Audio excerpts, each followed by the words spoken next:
What's going on, gamers? It's Village here from Beneath the Veil, and welcome back to the channel. What has felt like too long now, we've been dealing with a meta of heroes who tank way too much damage and are removable and unkillable forces throughout the course of a game.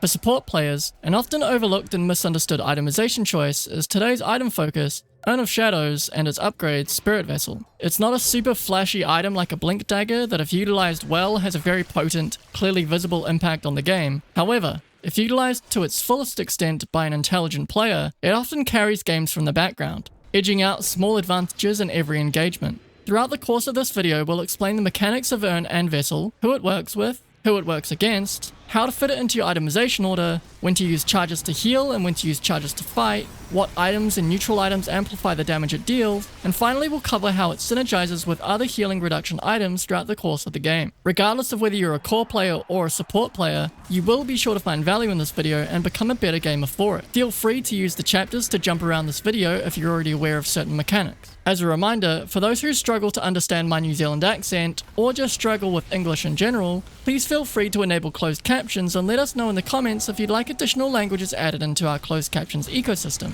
With all that said, let's get into the item breakdown. As of 7.36c, Urn of Shadows costs 880 gold and is made up of a Sage's Mask, a Ring of Protection, a Circlet, and a 375 gold recipe. It grants 2 base damage to Agility, Intelligence, and Strength heroes, while Universal heroes gain 4.2 base damage. Urn additionally grants 44 max HP, 0.2 HP regen, 24 max mana, 1.5 mana regen, 0.2% base magic resistance, 2 1/3 armor points, and 2 attack speed. Upon completing the item, you gain access to Urn's active effect, Soul Release. When activated, Soul Release consumes a charge to provide 30 HP regeneration to allies, or deal 25 damage per second to enemies. These effects last for 8 seconds, and Soul Release has a cooldown of 7 seconds. Both the healing and damaging effects are dispellable, so that's also something to keep in mind when playing into heroes that can leverage dispels through items and abilities. A charge is gained every time a hero dies within 1400 range of Urn of Shadows. If the urn has no charges when a charge is gained, 2 charges are granted instead.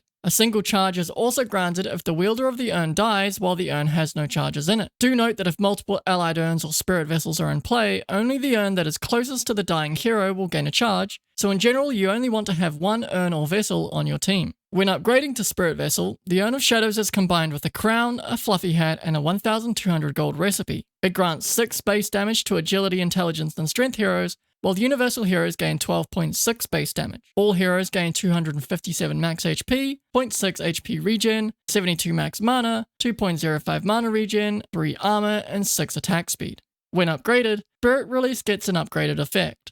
When cast on allies, the healing is boosted by 10, up to 40 HP regen per second. However, the real juice is in the effect when cast on enemies. When used against enemies, Soul Release now reduces the target's health by 4% of their current health per second, as well as reducing HP regeneration, healing, lifesteal, and spell lifesteal values by 45%. It also has its damage per second boosted by 10 up to 35. Again, both the healing and damaging effects can be dispelled, so that is something to be mindful of. The damage of both Urn and Spirit Vessel are amplified through spell damage amplifying effects, so that's something to be mindful of as well. Charges are not gained when a hero dies and triggers a reincarnation effect, such as Wraith King's ult or an Aegis being consumed. Charges are also delayed in being gained until the effect of Wraith King's vampiric spirit ends on him, or his allies if he has the Scepter effect. With that covered, let's now discuss who should carry the Spirit Vessel. Over the years, this has fluctuated between being a core item and being a support item. These days, it's firmly back in the support role in most cases. Ideally, you want the vessel on your most active support, as to gain the benefits of the charges, you need to be participating in kills. A heavy roaming support such as Earth Spirit is a classic support who enjoys buying Vessel and good games for it. In the current meta though, Venomancer, Phoenix, Clockwork, and even Support Weaver are great candidates to carry the Vessel, as with utilization of their skills, they're able to play the edges of fights in order to survive, gain charges, and cast multiple charges of Soul Release in a fight. As most roaming heroes usually run into mana issues, the mana regen of both Urn and Vessel can be a nice way to bridge the gap and ease some of their mana demands. Quas Wex Invoker is also a great candidate for a Vessel purchase in both core and support roles, as the added magic damage helps him find value through his skill combinations and snowball his early game through kills when he sacrifices points in Exhort, who can't play around Sunstrike. Moving on to who to buy Urn and Spirit Vessel against, there's a lot to consider. First of all, Does the enemy have heroes who have or will eventually have high amounts of HP regen, healing,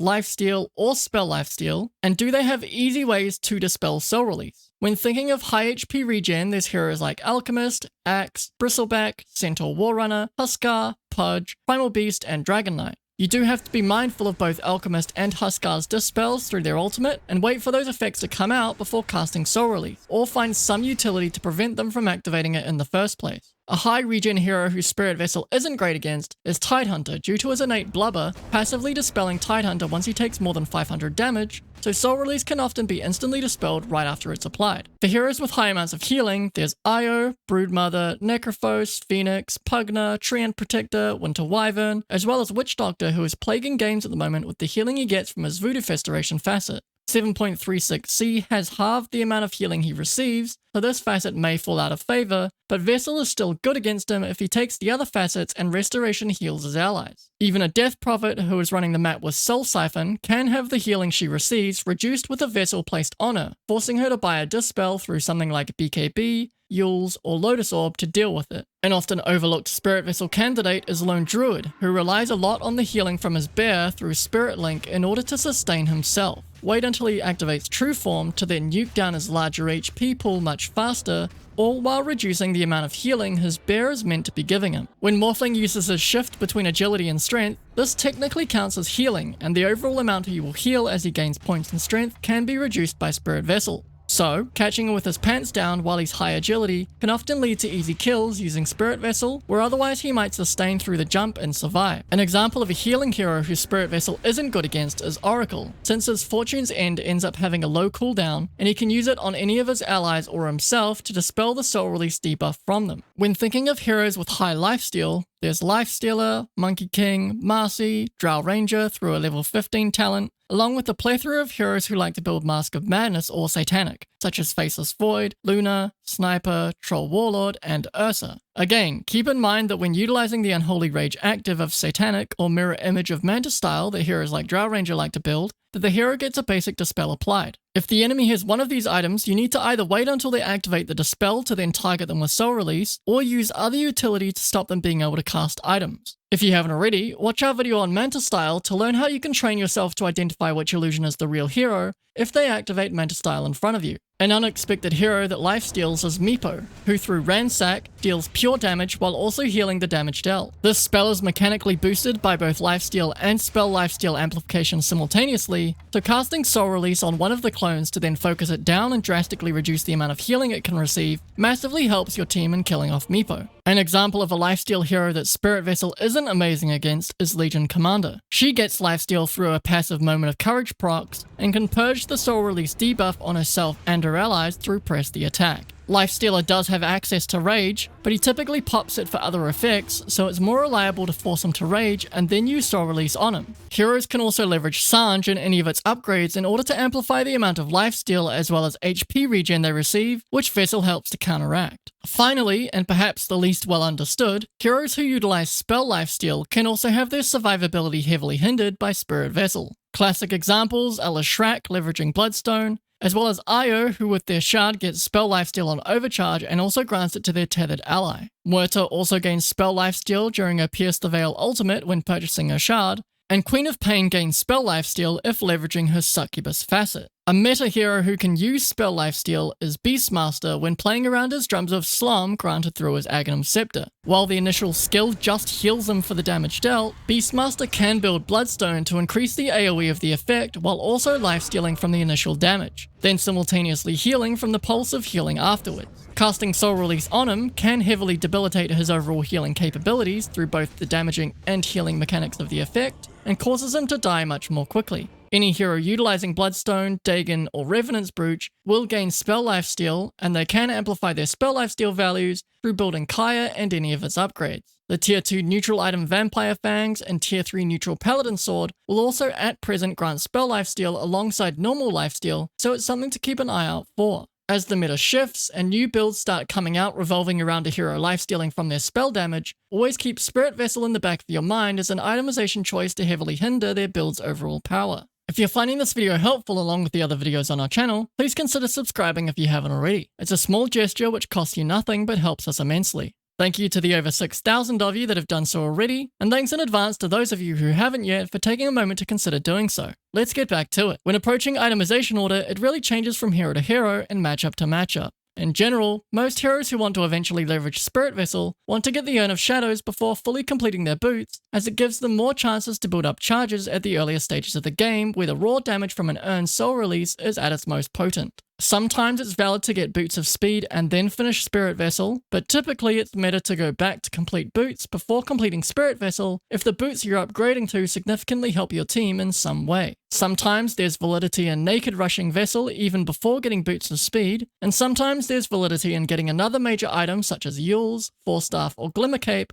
alongside a boots upgrade before completing Spirit Vessel. It really depends on the game and how potent your team's combined kill threat is alongside how strong the enemy's HP regen, healing, lifesteal, and spell lifesteal is at the time, and what other kill threat the enemy presents in the earlier stages of the game. A common question players who don't have a lot of experience with Urn and Vessel have is when they should be using charges to heal and when they should be using charges to fight. When looking at the healing and damaging numbers of Urn, we can see that a charge from an Urn will heal an ally for 240 HP and will harm an enemy for 200 magic damage before reductions. Assuming a base magic resistance of 25%, this is 150 raw damage. Since the heal from an Urn is greater than the damage it deals, it's generally more acceptable to use charges to heal in between fights. A general rule of thumb is keep one charge available to dump on an enemy to help secure a kill, and then since you earn 2 charges from an enemy dying when your Urn is empty, you can pop a charge on yourself or an ally who might need it once the fight is over to help them replenish some HP and take an objective, or go and find the next fight. Do keep in mind that healing from Urn works like a healing salve, so if the hero takes any damage from an enemy, it will be cancelled. With Spirit Vessel, we can heal an ally for 320 HP,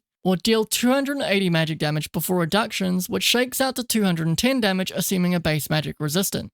This doesn't account for the reduction of 4% of current HP per second though. The math is 280 plus 27.86% of current HP at point of cast is damage before reductions. Assuming a target has 1000 HP when you cast Soul Release from a Spirit Vessel, they will lose just shy of 419 HP after reductions. At 1500 HP, that's 523.5 HP. At 2000 HP, it's 628. And at 3000 HP, it's 837. As you can see, the more HP an enemy has, the less overall damage it will do relative to their HP pool. But it's a scaling damage that is consistently more impactful than it would be a heal for your ally. For this reason, general strategy shifts once you get a Spirit Vessel online, and you want to try and keep at least 2 to 3 charges available at all times to cast back-to-back soul releases on a certain target, mainly to reduce their regeneration, but also to deal sizable damage to their HP pool over time. Once you have more than 2 or 3 charges, it's okay to use some of them to heal up allies. In really successful games, it's not uncommon to have more charges than you can feasibly use, because your team is constantly melting the enemy off the back of you, by securing the early game with the momentum of Urn and Vessel. As mentioned earlier on, soul releases damage is amplified by anything that makes an enemy take more magic damage, or boost your spell damage.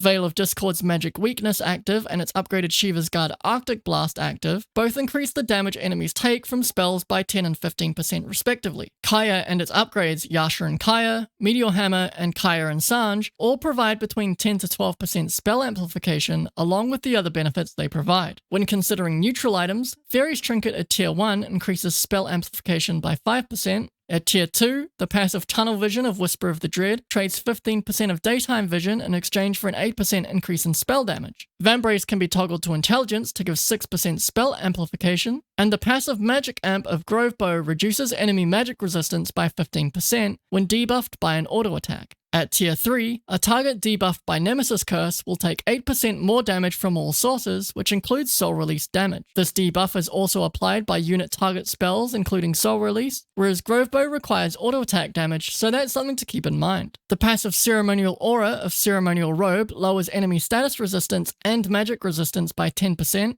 making Soul Release do more damage and last longer. At Tier 4, Timeless Relic increases spell amplification by 15% and also increases the debuff duration of Soul Release by 20%. If you'd like us to do a video explaining how spell amplification actually works, let us know in the comments and we'll add it to our list. Spirit Vessel falls into what is now a family of items which all help deal to these archetypes of heavily healing heroes. The cheapest option in the game is Orb of Corrosion at 875 gold, which reduces a single target's health regeneration, healing, lifesteal, and spell lifesteal by 20% for 3 seconds on hit. Then the next cheapest is Spirit Vessel at 2,780 gold, which decreases those values on a single target by 45% for 8 seconds. Next is Shiva's Guard at 5,175 gold, which constantly reduces those values by 25% in a 1,200 radius. And finally, the most expensive is Eye of Skadi at 5,300 gold, which reduces all of those attributes by 40% for 3 seconds on hit. Do note that while the descriptions are slightly different, Shiva's Guard and Eye of Skadi reduce all healing, HP regeneration, and lifesteal sources by those amounts, so due to the wording, that includes spell lifesteal as well. As you can see, the set of items when divided up amongst a team give you the capacity to reduce the effectiveness of this archetype of heroes at all points of the game. Carry players can purchase an Orb of Corrosion early on and then complement it in the later game stages with an Eye of Skadi. Supports can purchase a Spirit Vessel, and mid and offlane players can purchase a Veil of Discord to help pump up the damage output of their support's vessel before fully upgrading to Shiva's Guard and heavily neutering the enemy's capabilities in their own right. Since sources of healing and lifesteal reduction stack multiplicatively, numbers can get difficult to get your head around. According to our math, here's a breakdown to help you conceptualize the reductions when utilizing these 4 items in different combinations. When combining Orb of Corrosion and Spirit Vessel, your reductions total 56%. Orb of Corrosion and Shiva's Guard give 40%, Orb of Corrosion and Eye of Skadi give 52%, Spirit Vessel and Shiva's Guard give 59%, Spirit Vessel and Eye of Skadi give 67%,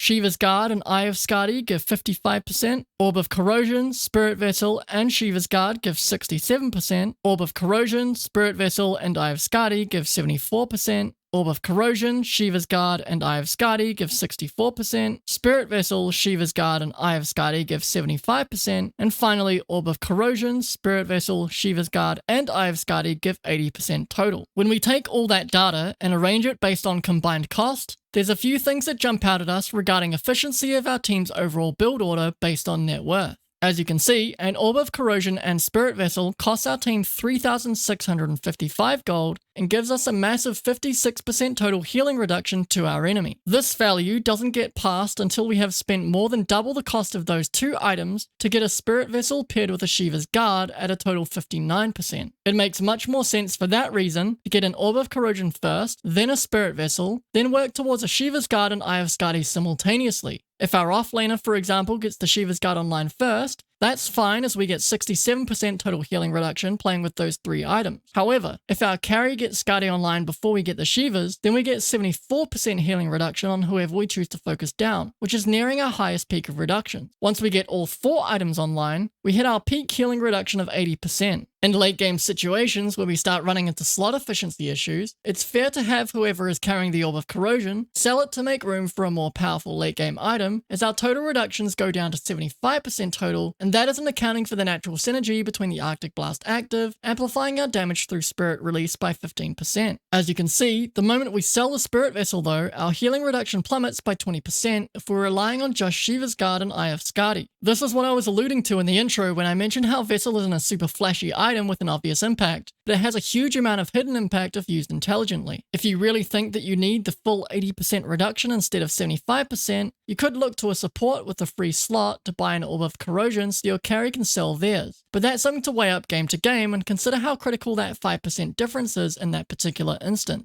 As with all the information we give you, use your best judgment in every game and consider how the build-up and synergized impact of these 4 items can work in your favor to help get you the win. For those of you who don't know already, if you want to entirely negate a hero's ability to heal from any source, mastering Ancient Apparition's Ice Blast will enable you to completely stop them from healing. Drow Ranger can also apply healing reductions from any source, stacking up to 90% through Frost Arrows once she has Aghanim Scepter. Venomancer can reduce specifically HP regeneration by 15% with his level 10 talent, while Pudge can do the same with Rot once he has Scepter online, reducing enemy HP regen by 20%. If the enemy has items which amplify their healing in any way, Oracle can reduce that by 20% with Reign of Destiny accessed through his Aghanim Shard. We hope this video has helped you understand how Urn of Shadows and Spirit Vessel actually work, along with an understanding of some more advanced mechanics. As always, if you have any questions or think there's anything we missed, please let us know in the comments below, and I or a member of the team will endeavor to get back to you as soon as we can. If you haven't already, check out this video where we discuss why Scythe of Vice is an incredible late game item you should be considering more often. Good luck and happy gaming.